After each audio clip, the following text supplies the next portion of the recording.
Hola, soy la profesora Elvira Alba Sánchez del curso de Historia de México 2. En esta ocasión, el tema que presentaré será la Primera República Federal y la Constitución de 1824.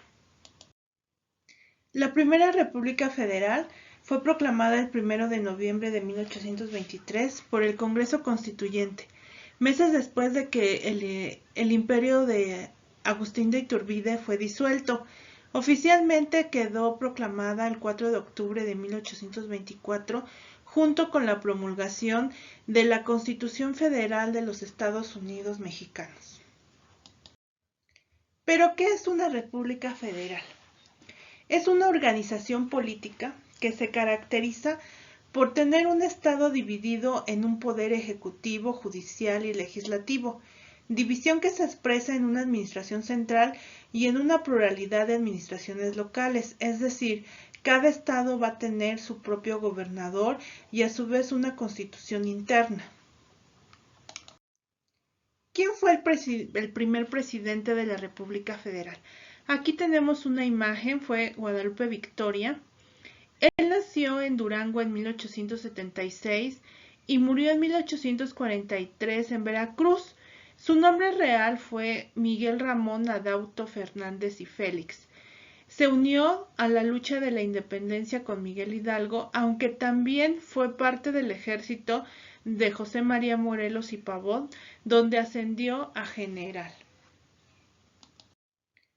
¿Qué situaciones se vivieron en el gobierno de Guadalupe Victoria? Bueno, en la número 1. Estados Unidos e Inglaterra reconocieron a México como una nación independiente.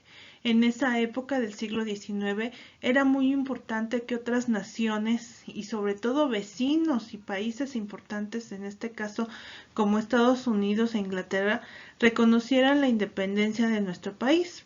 El segundo punto es que en 1823 el general James Monroe, presidente de Estados Unidos, dio a conocer la doctrina Monroe. ¿En qué consistía esta doctrina? Establecía que América para los americanos y bajo esta teoría establecía un proteccionismo en el sentido de que no iba a permitir que una nación europea viniera a intervenir o a molestar a algún país americano, ¿no? Pero de alguna manera Estados Unidos sí lo podía hacer y ya lo veremos en su tema en su momento cuando veamos las intervenciones extranjeras.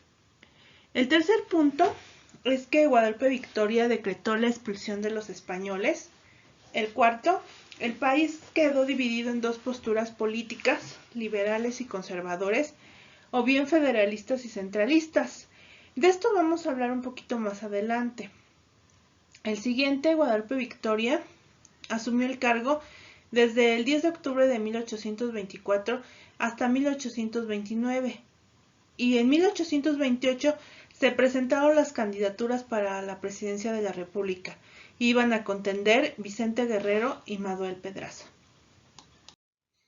Aquí les muestro una imagen de nuestro país en 1824, cuando se estableció la Primera República Federal y la Constitución de 1824. Vemos aquí que en los territorios de California, Nuevo México y Texas, que están al norte de nuestra nación, pues pertenecían a nuestro país, ¿no? Y que hoy desafortunadamente son parte de los Estados Unidos de América. Y esto se debió a las intervenciones extranjeras que vivió nuestra nación a lo largo del siglo XIX y a esa política de James Monroe de América para los americanos, que como les repito, en su momento lo abordaremos. La Constitución de 1824 fue reconocida en el México independiente como la primera constitución oficial. Tenía bastantes limitaciones, sin embargo, va a fijar las pautas sobre las cuales trabajarían los constituyentes y pues obviamente lleva un orden, llevan unos artículos que van a sentar las bases de las próximas constituciones que oficialmente de nuestro país de 1857 y la de 1917 que nos rigen actualmente. Vamos a abordar algunos de los artículos más importantes. El artículo primero. Ese artículo establecía que nuestra nación es para siempre libre e independiente del gobierno español y de cualquier otra potencia, pues si bien a dudas nos habla de la soberanía. El artículo 2, que su territorio comprende el que fue del virreinato llamado antes Nueva España, el que se decía Capitanía General de Yucatán, el de las comandancias llamadas antes Provincias Internas de Oriente y Occidente y el de la Baja y Alta California. Bueno, este artículo habla del mapa que les mostré anteriormente, en donde se muestra cómo estaba conformado nuestro territorio nacional. Artículo 3. Interesante este artículo, fíjense. La religión de la nación mexicana es y será perpetuamente la católica. La nación la protege por leyes sabias y justas y prohíbe el ejercicio de cualquier otra. Es decir, tenemos una constitución, una primera república federal, estamos hablando de democracia, etcétera, de liberalismo. Sin embargo, la religión católica es la única en nuestro país en ese momento y no hay tolerancia a ninguna otra. O sea, vean, por una parte tenemos un avance, pero una limitante ahí en cuanto a la religión. Todavía había mucho que trabajar a lo largo del siglo XIX. Artículo 4. La nación mexicana adopta su gobierno como una república representativa, popular y federal. El artículo 6 se prohíbe el supremo poder de la federación para su ejercicio en legislativo, ejecutivo y judicial. Artículo 74. Se deposita el poder ejecutivo de la federación en un solo individuo, que se denomina presidente de los Estados Unidos mexicanos. El artículo 123 establece que el poder judicial de la federación residirá en una Corte Suprema de Justicia, en los tribunales de circuito y en los juzgados de distrito. Otro artículo importante. Las partes de esta federación son estados y territorios. Ya lo veíamos en el mapa anterior, tenemos algunos estados de Chiapas, Chihuahua, Texas, Durango, Guanajuato, San Luis Potosí, lo que eran la Alta y Baja California, ¿no? Bien, ahora hablaremos de esos dos grupos, los liberales y los conservadores, ¿no? Que fueron importantísimos durante el siglo XIX. Veamos. Los liberales eran republicanos y opositores a la monarquía, o sea, ellos querían una república federal, mientras que los conservadores pues eran simpatizantes de la monarquía, querían traer algún rey para que gobernara, así como estuvimos durante el virreinato. Liberales proponían reformas sociales que afectaban los intereses del clero y del ejército. Y obviamente los conservadores pues se oponían a cualquier cambio en la estructura política o social. Liberales buscaban la desaparición de fuero militar y eclesiástico. ¿Qué es un fuero? Pues un privilegio, ¿verdad? Que tanto los militares como el clero tenían.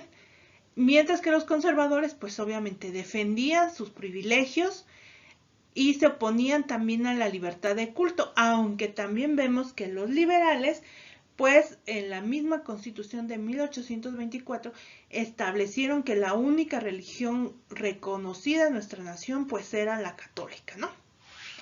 Liberales proponen la industrialización con libertad de comercio y empresa, y los conservadores también proponen la industrialización, pero conservando la gran propiedad privada y con una política comercial proteccionista, es decir, el Estado va a proteger los intereses. Liberales, tuvo representantes a José María Luis Mora y Valentín Gómez Farías. Este último, Valentín Gómez Farías, va a ser el que hace las reformas liberales de 1833, que va a ser otro tema que veremos en su momento. Y el máximo representante de los conservadores pues fue Lucas Alamán y otro Mariano Otero.